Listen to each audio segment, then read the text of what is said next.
یہاں خواتین بھی ہیں۔ سورہ نور میں ان کے تعلق سے احکامات ہیں، انشاءاللہ 10 منٹ میں اپنی بات کو سمیٹتے ہیں۔ یہ سورہ نور ایسی ہے ہر عورت پڑھنا چاہیے، بلکہ ہم دیکھتے ہیں ماشاءاللہ لڑکیوں کے مدارس میں یہ سورت ضرور پڑھنا چاہیے، پڑھانا چاہیے، اس کا درس بھی ہونا چاہیے۔ یہاں ماشاءاللہ خواتین دعوت بھی کام بھی کرتی ہیں بلاری اور مضافات میں، وہ پڑھانے والے معلمات سے ہماری گزارش ہے اگر آپ عقیدہ توحید کے بعد کسی سورت کا درس دینا چاہتے ہیں تو یہ سورہ نور کی تفسیر کرو۔ ماشاءاللہ یہ ایسا ہے بگڑتے ہوئے معاشرے کو سدھارے گا۔ ایک ایسا مثالی معاشرہ اگر ہم بنانا چاہتے ہیں تو ہمیں کیا کرنا ہے؟ یہ سورہ نور پڑھنا ہے۔ سورہ نور اس میں حروف مقطعات کچھ بھی نہیں، اللہ نے کہا سورۃ انزلناہا، اس میں اللہ نے یہ بتایا دیکھو کسی بھی معاشرے سے برائی کا علاج کرنا ہے فوراً اچھا نہیں ہو سکتے۔ آج نوجوان بگڑے ہوئے ہیں، نماز نہیں پڑھتے، روزہ نہیں رکھتے۔ اب یہ روزہ نہیں رکھتے بولے تو فوراً 5 منٹ میں نمازی بن جانا نہیں ہو سکتا۔ نبی کریم صلی اللہ علیہ وسلم نے جو ہے زنا کا جو علاج بتایا وہ کیا تھا؟ زنا کے علاج کا پہلا اسٹیج یہ تھا اگر زنا کرے تو کمرے میں بند کر ڈالنا، کب تک بند کرنا؟ وہاں مر جانا انہیں، پہلا اسٹیج۔ دوسرا اسٹیج کیا ہوا؟ اللہ نے کہا غیر شادی شدہ ہو تو اس کے 100 کوڑے مارنا، اگر وہ شادی شدہ ہو تو یہاں تک گڑھا کھود کے پتھر سے سنسار کرنا۔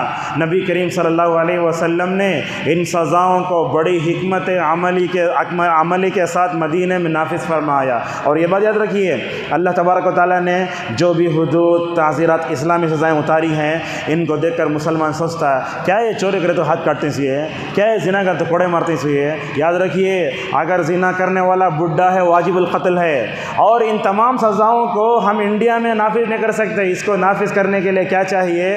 نافذ کرنے کے لیے مسلمانوں کی حکومت ہونا، اسلامی حکومت ہونا، امیر ہونا، تب چل کر ان کو کر سکتے ہیں۔ مگر بار بار ان کا ذکر ہوا تو کیا ہوتا؟ معاشرے سے جرائم کا خاتمہ ہو جاتا۔ جیسے آج کل کیا ہو رہا ہے، یہ پولیس نئے نئے طریقے اپنا رہی ہے۔ اب نئے طریقے کیا اپناتی ہے؟ کال سینٹر میں کام کر کے عورت اگر آ رہی ہے، اگر کون تو بھی مرد اگر بری طرف سے دیکھا تو فوراً فون کرو ہم نا۔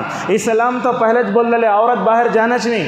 تو یاد رکھیے جرائم کو پاک کرنے کے لیے اسلام نے جو ضابطہ بتایا، طریقہ بتایا، وہ دنیا کے 1000 طریقوں سے بہتر ہے۔ عورت کو باہر اتنا کو جاؤ بولے اب باہر جانا، رات میں کام کرنا، اکیلی واپس آنا، اس کے پاس مرڈر ہونا، اس کے بعد انہیں ریپ ہونا، یہ سب کہاں ہے؟ لہذا معلوم یہ ہوا یہ جو سزائیں اللہ تبارک اتاری ہیں اللہ کو معلوم ہے انسانیت کے لیے کس میں فلاح ہے اللہ ہی جانتا ہے۔ لہذا دنیا کے جتنے قانون ہیں وہ اللہ تبارک و تعالیٰ کے قانون کا مقابلہ نہیں کر سکتے۔ اسی لیے آپ دیکھیں گے رسول اکرم صلی اللہ علیہ وسلم کے پاس شراب پینے والے بھی لائے جاتے تھے، آپ سزا دیتے تھے، اور زنا کر کے بھی آپ کے پاس لائے جاتے تھے۔ 2 واقعات ہلکا اشارہ کرتے ہیں، دیکھو ماعز رضی اللہ عنہ زنا کر کے اللہ کی نبی کے پاس آ گئے، آپ صلی اللہ علیہ وسلم نے ان کو رجم کرنے کا حکم دے دیا۔ وہ غامدیہ قبیلے کی ایک عورت تھا، زنا کر کے اللہ کے نبی سے کہنے لگی یا رسول اللہ مجھے زنا ہو گیا ہے اور زنا سے میرے پیٹ میں بچہ بھی آ گیا ہے۔ اللہ کے نبی صلی اللہ علیہ وسلم نے فرمایا جاؤ جاؤ استغفار کرو جاؤ۔ تو کہنے لگی کھڑے ہو کر یا رسول اللہ ماعز کو جیسے آپ بھیجے ویسے مجھے بھیجتے کیا آپ؟ تو اللہ کے نبی صلی اللہ علیہ وسلم رحمۃ اللہ عالمین تھے، آپ نے اس عورت کو دیکھا اس کے پیٹ میں بچہ ہے، اگر ایسے ہی رجم کر رہی ہے تو بچے کا کیا ہوگا؟ بولے ڈیلیوری کے بعد آؤ۔ اللہ اکبر، دیکھو گناہوں کا احساس کیسے ہوتا تھا حضرات صحابہ کرام کو۔ جیسے ہی ڈیلیوری ہو گئی بچے کو گود میں لے کر نبی کریم صلی اللہ علیہ وسلم کے دربار میں آ گئی۔ آپ نے دیکھا یہ بچہ تو دودھ پینے کے لائق ہے، بولے جاؤ دودھ پلانے کی جو مدت ہے وہ مدت کے بعد آؤ۔ اللہ اکبر، گناہ کا احساس ان کو گھروں میں کیسے نہیں بیٹھنے دیتا۔ دیکھو جب ان کا بچہ کھانے پینے کا لائق ہو گیا، روٹی کا ایک ٹکڑا پکڑ کر بچے کو لے کر نبی کریم صلی اللہ علیہ وسلم کے دربار میں آ کر بولی یا رسول اللہ آپ مجھے پاک کر دیجئے۔ اللہ کے نبی صلی اللہ علیہ وسلم نے اس ایمان افروز عورت کو دیکھا کیسے توبہ کرتی ہے، آخرت کے رسوائی سے بچنے کا کیسا ان کے اندر فکر ہے۔ دیکھو اللہ کے نبی صلی اللہ علیہ وسلم نے صحابہ سے کہا گڑھا کھودو، یہاں سینے تک گڑھا کھودا گیا۔ وہ مارنے والوں میں حضرت خالد ابن ولید رضی اللہ عنہ بھی تھے جو رجم کر رہے تھے۔ رجم بولے تو پتھر سے مارتے ایسا۔ وہ رجم کرتے کرتے کیا ہوا، وہ خون کا ایک چھینٹا خالد پر اڑ گیا۔ خالد رضی اللہ عنہ نے کہا لعنت ہے اس عورت پر، اللہ اکبر. وہ توبہ جو کی تھی نا، وہ توبہ بڑی ایمان افروز توبہ تھی. وہ اللہ کی نبی صلی اللہ علیہ وسلم کو معلوم ہوا توبہ کرنے والی عورت پر حضرت خالد نے لعنت بھیجی ہے. اللہ کی نبی صلی اللہ علیہ وسلم نے فرمایا خالد رک جاؤ، یہ ایمان افروز عورت کی توبہ ایسی ہے، مگر اگر میں اس عورت کی توبہ کو مدینے والوں میں تقسیم کروں گا تو مدینے میں 70 لوگوں کی تو ماشاءاللہ جو ہے مغفرت ہو جائے گی. اللہ اکبر. اس طریقے سے ہمیں صحابہ کرام کے قصوں سے پڑھ کر اپنے آپ کو دور رکھنا چاہیے. اس کے بعد اللہ نے فرمایا معاشرے میں فحاشی نہیں پھیلانا چاہیے. آج معاشرے میں کیسے کیسے فحاشی پھیلتی دیکھو، پوسٹروں کے ذریعے، اشتہارات کے ذریعے، سوشل میڈیا کے ذریعے. آج کل لوگ کیا کر رہے ہیں، ہر ایک اپنا فیملی گروپ بنا کے رکھ لیا ہے. وہ فیملی گروپ میں کیا ڈال رہا ہے، چاچا کی بیٹی کی فوٹو، افطار کر رہا ہے، سحری کر رہا ہے، وہاں وہ یہ رکھا ہوا وہ رکھا ہوا، وہ اس طرح کی چیزیں آتی ہیں فیس بک پر. اور بعض لوگ کیا کرتے ہیں، وہ ایسا ہوتا ہے یاد کے واسطے فوٹو لے کے رکھ لیتے ہیں. جسے میں نے کہا مکہ مدینہ تقدس بھی لوگوں کو نہیں ہے. اب وہ جا رہا ہے مکے میں فوٹو پکڑ رہا ہے، مدینہ فوٹو پکڑ رہا ہے، اور یہ اسٹیٹس ہماری ریاکاری کے لیے سب سے بڑا خطرناک ہے. میں جا رہا ہوں فلائٹ میں، دعا کرو، وہاں جا رہا ہوں وہاں جا رہا ہوں. یہ کیا مصیبت ہے یہ؟ تو اس طریقے سے جہاں تک ہو سکے فحاشی اور ریانیت کو آپ جو ہے جگہ نہ دو. مومن جس کے اندر ایمان کی طہارت ہوتی ہے وہ جو ہے فحش کام نہیں کرتا. اس کے بعد واقعہ کا ذکر ہے، یہاں بات کو سمیٹتے ہیں. ابو بکر رضی اللہ عنہ کے معاف کرنے کا ذریعہ بھی ہے. اور اجازت لینا، دوسروں کے گھروں میں گئے تو، اور وہ کیا ہوتا، دوسروں کے گھروں میں گئے تو پہلے جا کے لوگ دروازہ مارتے، مسکل ایسا زور زور سے مارتے، معلوم ہو رہا چور آ گئے ہیں. مارنے کا طریقہ ہوتا نا، اللہ کی نبی صلی اللہ علیہ وسلم کے گھر کو جا کے صحابہ کیسے مارتے دیکھو، ایسا بس جیسے کہ بس ایسا ناخن سے ویسا، اور کھڑنا تو بھی ادھر ادھر بیچ میں کھڑے، باہر آؤ جی. یہ کیا، یہ دہشت گردی ہے، غنڈہ گردی ہے. جانے کا، مارنے کا، اجازت لینے کا طریقہ ہوتا ہے. آپ بچوں کو ہی بتاؤ، آپ بچے جاتے رہتے، وہ ماں اندر رہتی، اتنا زور سے مارتے، ماں کام میں رہتی، کیسے آ کے کھولے گی؟ لہذا ذرا صبر کرنے کا ذریعہ بھی ہے. لہذا اجازت مانگو. اجازت 3 مرتبہ مانگنا، اگر اجازت نہیں ہے تو واپس آ جانا، بولنا نہیں کیا بھائی لوگ مر گئے کیا، یہ لوگوں کیا ذرا بھی احساس نہیں ہے کیا، نہیں بولنا چاہیے. ہمارے اسلاف میں سے تھے، بعض لوگ مارتے نہیں بولے واپس ہو جاتے. اور اجازت کیسے لینا، پہلے سلام کرنا کی میں بولنا کی. جابر رضی اللہ عنہ رسول اکرم صلی اللہ علیہ وسلم کے گھر کو گئے تو دروازہ مارے، کون؟ میں بول رہے ہیں. اللہ کی نبی نے دروازہ کھول کر بولا میں مت بولو، اپنا نام بولو. اس میں ہوتا کیا ہے، میں بولنے سے چور بھی ہو سکتا، اور اندر رہنے والے ڈر کو رہتے. تو اس طریقے سے کچھ لوگ جاتے ہیں گھر میں جا کر لوگوں کو ڈراتے ہیں. ایسا کام بھی نہیں کرنا چاہیے. مدینے میں ایک مرتبہ ایسے ہوا تھا، بعض لوگوں نے بعض کو ڈرایا تو کہا کسی مسلمان کے لیے جائز نہیں کہ دوسرے مسلمان کو ڈرائے. اور اسی طریقے سے جہاں گوڈن ہوتا ہے یا سامان رکھا ہوا ہے وہاں جانے کے لیے اجازت کی ضرورت نہیں. جیسے مدرسے میں بستر رکھا ہوا ہے، کتابیں رکھی ہوئی ہے، وہاں جا رہے ہیں تو اجازت لینے کی ضرورت نہیں ہے. اور اس طریقے سے ہوٹل میں جاتے ہوئے، ہوٹل کمرے میں جاتے ہوئے لینے کی ضرورت نہیں ہے. نگاہوں کی حفاظت کا اللہ نے حکم دیا، مردوں کو دیا، عورتوں کو بھی دیا. دیکھیے اللہ تعالیٰ یا ایھا الذین آمنوا بولتا تو بولتے خالی مردوں کے واسطے ہے، لیکن اللہ نے دونوں کے لیے کہا نگاہوں کی حفاظت کرو، شرمگاہوں کی حفاظت ہوگی. اور یہ نگاہوں کی حفاظت آج اس میں ہم بہت ناکام ہیں. ہمارے اسلاف کیسے معلوم، عید کو جانا ہو اس دن سب اچھے کپڑے پہننے کو رہتے، معلوم اپنی نگاہوں کی حفاظت کرتے. سفیان ثوری بولتے ہیں جب میں عید کے لیے نکلتا ہوں اپنے انگوٹھے کو ایسے رکھ لیتا ہوں، اسے دیکھ لے کے ہو جاتا، اسے واپس آتا. جب واپس آئے تو ان کی بیوی نے کیا کہا معلوم، آج عیدگاہ میں بہت دیکھے ہوں گے نا. سفیان ثوری نے کہا دیکھو آج میں نکلا تو ایسے گیا ایسے واپس آیا. نگاہوں کو نیچی رکھ کر چلو. اور یہ چیز مکمل طور پر ہمارے اندر ہونا چاہیے. خواتین مسجد کو آتی جاتی ہیں، لہٰذا وہ مکمل طور پر کیا کریں، اس بات کا لحاظ رکھیں. اور ایک دیکھیے نگاہوں کی حفاظت کرے تو اللہ دل میں نور ڈالتا. اس کی دلیل کیا ہے، اللہ تعالیٰ نے جہاں یغضوا من ابصارہم یغضون من ابصارہم کہا تو نیچے کہا اللہ نور السماوات والارض. اور یہ بات بھی آپ سمجھو، آج ہماری نمازوں میں جو خشوع خضوع نہیں ہے ان اسباب میں نگاہوں کا غلط استعمال ہے. آپ اپنی نگاہوں کی حفاظت کر کے دیکھیے ماشاءاللہ وہ نمازوں میں خشوع خضوع واپس آ جاتا. اور اسی طریقے سے اللہ تبارک و تعالیٰ نے اسے بتایا عورت کس کے سامنے اپنے زینت ظاہر کر سکتی ہے، اپنے بیٹے کے، اپنے شوہر کے، اپنے بھتیجے، اپنے بھانجے، چاچا، ماموں، یہ پورا اللہ نے ذکر فرمایا. آج کل ہوتا کیا ہے، ہمارے گھروں میں پردے کے ماحول کے بارے میں دو افراط و تفریط ہیں۔ کچھ لوگ تو اتنا پردہ کرتے اوور کرلتے، اب جوائنٹ فیملی ہے تو اتنا یہ کرتے اس میں دروازے سب بند، ایسے معلوم ہو رہا گھر میں اسٹیک چل رہا، یہ بھی تو غلط ہے۔ اور بعض لوگ پردے کے بارے میں کیا بھی نہیں، بچپن سے دیکھ کہیں سامنے آؤ، یہ دونوں غلط ہے۔ لہٰذا یاد رکھیے، آپ جوائنٹ فیملی میں رہو، الگ رہو، پردے کا اہتمام کرو۔ پردے کا اہتمام کرنے سے دل پاک رہتا ہے۔ اللہ تعالیٰ سورہ احزاب میں کیا فرماتا ہے؟ اگر تم کو نبی کی بیویوں سے بھی کوئی چیز لینا ہے تو پردے میں لو، اس لیے کہ تمہارا اور ان کا دل دونوں مکمل طور پر کیا ہونا چاہیے؟ پاک ہوگا۔ اور اسی طریقے سے اللہ نے یہ بھی کہا، انسان کا عورت جب کپڑے پہنتی ہے نا، اس وقت کیا ہوتا ہے؟ الا ما ظہر منہا، اگر کوئی چیز ظاہر ہو جائے تو کیا چہرہ، کیا نہاد، کیا تو ابن مسعود رضی اللہ عنہ کہتے ہیں عورت برقع پہن لیتی ہے، اوپر سے نیچے تک مکمل طور پر چھپا ڈالنا۔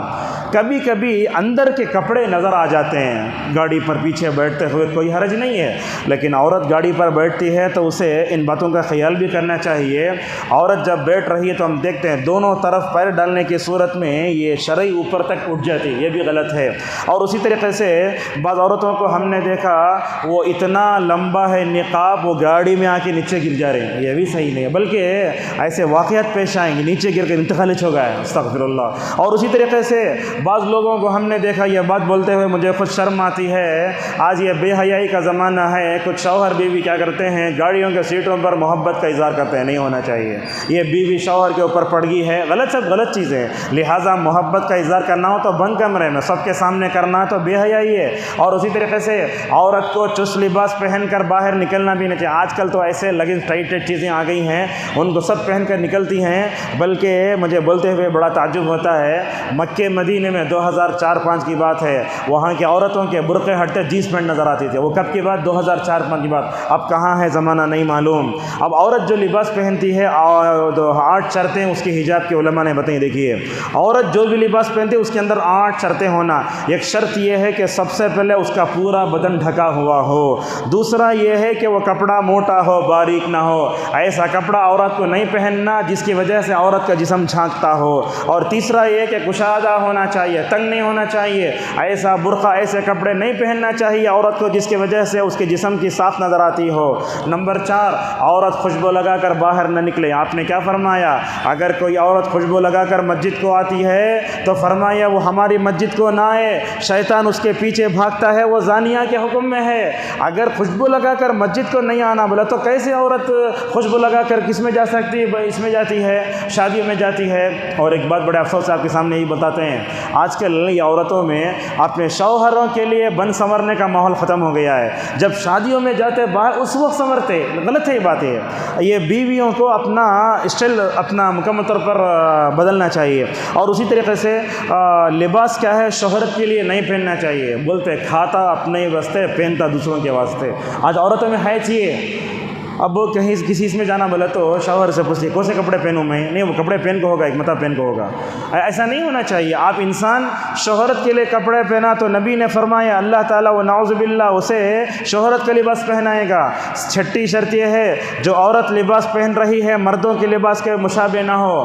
ایک عورت سوال کر رہی ہے، شیخ میرا شوہر مجھے جینس پینٹ پہنو بولتا، پہننا کیا؟ نہیں پہننا۔ کہیں نہیں پہننا اس لیے کہ وہ مردوں جیسا ہے۔ اس بارے میں اپنے شوہر کی اطاعت کرنا ضروری نہیں ہے۔ کافر عورتوں کی طرح بھی نہیں ہونا چاہیے، اور عورتوں کا لباس میں جاندار کی تصویریں بھی نہیں ہونا چاہیے۔ آج کل تو ہماری خواتین اللہ ہدایت دے، وہ کپڑے خریدنے گئے تو ایسے غلطیاں کرتے، اس میں ایسا بھڑکیلا لباس لے کر آتے، سب دیکھ کو پوچھنا یہ کتنا ہے، وہاں دکان میں بولتے ایسا لباس ہے، سب پوچھنا مجھے۔ اور آج کل ایسے چھک کے برقعے پہن رہے ہیں، اس میں برقعوں کا جنازہ ہے، لہٰذا برقعے جب پہنتے تو اس میں وہ کام زیادہ نہیں رہنا۔ اصل برقع کیوں پہن رہے ہیں آپ؟ اپنے جسم کو چھپا کر۔ یاد رکھیے یہ برقع پہننا عادت نہیں ہے، ایک عورت برقع پہن کر اللہ کی عبادت کر رہی ہے، اور گرم علاقوں میں عورتوں کو برقع پہن کر تکلیف ہوتی ہے، صبر کریں گے انشاءاللہ اللہ تعالیٰ صبر کرنے والوں کا ثواب بھی ان کو دے گا۔ لہٰذا مردوں کو چاہیے کہ وہ اپنی عورتوں کی ذہن سازی کریں۔ جس رب نے تم کو پیدا کیا ہے اس رب نے آسمان سے اس لباس کو برقعے کو اتارا ہے، لہٰذا اس کی پابندی کرنا بہت ضروری ہے۔ اور جو عورت بے پردہ نکلتی ہے اس کے بارے میں رسول اکرم صلی اللہ علیہ وسلم نے فرمایا اس کا شوہر دیوس ہے، اس طریقے سے ہمیں اس بارے میں بہت زیادہ اس کی طرف ضرورت ہے۔ بھڑکیلا برقع نہیں پہننا چاہیے، شہرت والوں میں نہیں پڑھنا چاہیے، اور عورت کو سیدھی سادھی زندگی گزارنا چاہیے۔ اللہ نے فرمایا اے عورتوں مردوں سب مل کر اللہ کے دربار میں توبہ کرو۔ اب چہرے کے پردے کے بارے میں کچھ باتیں آتی ہیں، انشاءاللہ 5 منٹ سمیٹتے ہیں۔ چہرے کا پردہ کرنا واجب ہے۔ اب لوگ کیا کرتے ہیں، علامہ البانی کا فتویٰ لے لیتے، ذاکر نائک بول لینا۔ ذاکر نائک اسلامک اسکالر، انہوں عالم تو نہیں نا۔ علامہ البانی رحمۃ اللہ نے جہاں لکھا، اپنی عمر کے آخر میں یہ بھی بتایا فتنے کے دور میں اپنے چہرے کا پردہ کرنا ضروری ہے، لہٰذا ان کی بیٹیاں بھی پردہ کرتی تھیں۔ اب یہ پتہ نہیں کیا ہے، کیرلا میں وہ شافی مسلک کے نام پر پوری کیرلا کی خواتین پردہ نہیں کرتے۔ بول نہیں، امام شافی کے پاس پردہ نہیں تھا، کہاں سے آ گیا؟ امام شافی تو کہتے ہیں پردہ واجب ہے، لہٰذا یاد رکھیے ہماری خواتین میں ایسے ہوتے کہ پردہ اوڑھ لیے ماسک لگا الگ باہر نکل گئے، یہاں تک غلط ہے۔ یہ پردہ کرنا ضروری ہے، کہاں سے چہرے پورا، اور پردہ بھی کیسا، یہ چھوٹے چھوٹے نوسپیساں دسترخوان کے جیسے پورے اوڑھنیاں سب آ گئے ہیں آج، غلط ہے یہ۔ اتنا پورا اوڑھنا چاہیے کہ عورت کی اس میں جو ہے ساکھ مکمل نظر نہ آئے۔ بڑی اوڑھنی دیجیے، جلباب بولتے، جلباب یہ خالی دکان کا نام نہیں رکھ لینا ہے، جلباب اسٹور بول کے۔ جلباب کسے بولتے؟ ایسی بڑی اوڑھنی جو اوپر سے نیچے مکمل طور پر عورت کو چھپا سکے۔ اور میں سمجھتا ہوں پردے سے عورت کو پہچان لے سکتے ہیں آپ، کون اس میں بازاری ہے، کون عالم کی بیوی ہے، کون صحیح ہے، پہچان لے سکتے ہیں۔ تو اس طریقے سے ہم تمام کو، عورتوں کو پردے کے بارے میں، برقعے کے بارے میں مکمل طور پر اس کے بارے میں توجہ دلانا چاہیے۔ اور نکاح کے فائدے بتایا کہ نکاح کا فائدہ کرنے سے دین مکمل ہوتا ہے، اور بندہ کیا ہوتا ہے، ہر طرح کے غلط چیزوں سے بھی رک جاتا ہے۔ عرب میں ایک اچھی چیز آپ کو بتاتے ہیں، انڈیا میں کیا ہوتا ہے، لوگ نامرد کے بھی شادی کر لیتے ہیں، اپنی بیویوں سے کھیل لیتے ہیں، غلط ہے۔ عرب میں کیا ہوتا ہے، شادی کرنا بولے تو وہ میڈیکل رپورٹ ہونا فٹ کی، جب تک وہ نہیں آتی شادی نہیں ہوتی۔ یہ طریقہ انڈیا میں بھی اگر لائے تو ماشاءاللہ میں سمجھتا ہوں عورتوں کی زندگی سے کھیلنے کا لوگ بچ جائیں گے۔ شادی کرنا بعض لوگوں کے لیے واجب ہوتا ہے، بعض لوگوں کے لیے مباح ہوتا ہے، بعض کے لیے حرام، بعض کے لیے مکروہ ہوتا ہے، اس کی طرف توجہ دیں۔ اللہ نے یہ بھی فرمایا کافروں کا عمل کیا ہوتا ہے، اللہ تبارک یہ بتایا، زمین و آسمان اللہ کی طرف سے بیان کر رہے ہیں، بادل کے فلسفے کو اللہ نے بتایا، دن رات کے بارے میں بتایا، اور اللہ نے یہ بھی بتایا دیکھو دل میں نفاق ہو تو بندہ اللہ کی اطاعت نہیں کرتا ہے۔ اور ہم تمام کو رسول اکرم صلی اللہ علیہ وسلم کی خلاف ورزی نہیں کرنا چاہیے، بڑی اہم بات ہے۔ روزہ رکھ رہے ہیں، سب کر رہے ہیں، ایسی صورت میں اگر اللہ اور اس کے رسول کی اگر نافرمانی کرے تو اچھا نہیں ہوگا۔ اور اسی طریقے سے نبی کا ادب بتایا گیا، لہٰذا اللہ کے نبی صلی اللہ علیہ وسلم کو یا محمد کہہ کر مت پکارو۔ اور جمعہ کا ایک ادب بتایا گیا، جمعہ کے دن آؤ تو سامنے آ کر بیٹھو، کنارے بیٹھ کے ایسے نکل جانا یہ نفاق ہے۔ اور اللہ نے بھی فرمایا دیکھو رسول صلی اللہ علیہ وسلم کی نافرمانی کرو گے دنیا میں فتنہ ہو رہا ہے۔ آج دیکھو ائمہ اربعہ کے نام پر دنیا میں کیا ہو رہا ہے، ہر ایک آدمی اپنی مسلک میں ہے، سب ہو رہا ہے، فتنے بڑھتے جا رہے ہیں ہر ایک میں۔ ابھی وہ دیکھے لوگ رمضان میں کیا کیا بس کرتے ہیں، اللہم اہدنی پڑھنا کی اللہم اہدنا پڑھنا کی، یہ لے کر مسئلے مسجد میں اختلاف۔ اب وہ حیدرآباد کی ایک مسجد اہل حدیث میں دیکھے وہ اتد دعا کرنا جتنے اللہ کی نبی دعا کرے، بڑھ کے دعا کرنا بدعت ہے، امام کچھ مارنا شروع کر ڈالے۔ تو اس طریقے سے ہم آپ کو بتاتے ہیں کوئی بھی مسئلہ ہو علماء سے رجوع کیجیے، آپ اتھارٹی نہیں ہیں، عوام علماء سے مل کر پوچھیے کیا کرنا ہے کیا نہیں کرنا ہے، اس پر اپنی گفتگو کو روکتے ہیں۔ اللہ تبارک و تعالیٰ سے ہماری دعا ہے کہ جو باتیں ہم نے آپ کے سامنے کہی ہیں اللہ تبارک و تعالیٰ ان سب کو اپنے ذہنوں میں رکھ کر عمل کے توفیق عطا فرمائے۔ اللہ تعالیٰ خاص طور پر یہاں جو خواتین آئیں ان خواتین کو سورہ نور کی روشنی میں اپنی اصلاح کرنے توفیق عطا فرمائے۔ اللہ تعالیٰ ہماری مسلم خواتین کو برقعے کے بارے میں اسلام نے جو تعلیمات دی ہیں ان تعلیمات پر عمل کرنے توفیق عطا فرمائے۔ اللہ تعالیٰ ہماری مسلم خواتین کی مغربی تہذیب کی طرف جو جا رہے ہیں نا اس سے ہماری حفاظت فرمائے، ہر طرح کی فتنے سے ان کی حفاظت فرمائے۔ اللہ تعالیٰ مسلم خواتین کو اپنے بچیوں کی تربیت میں بھی اسلامی اصول ضوابط کو اپنا توفیق عطا فرمائے۔ وآخر دعوانا الحمد للہ رب العالمین۔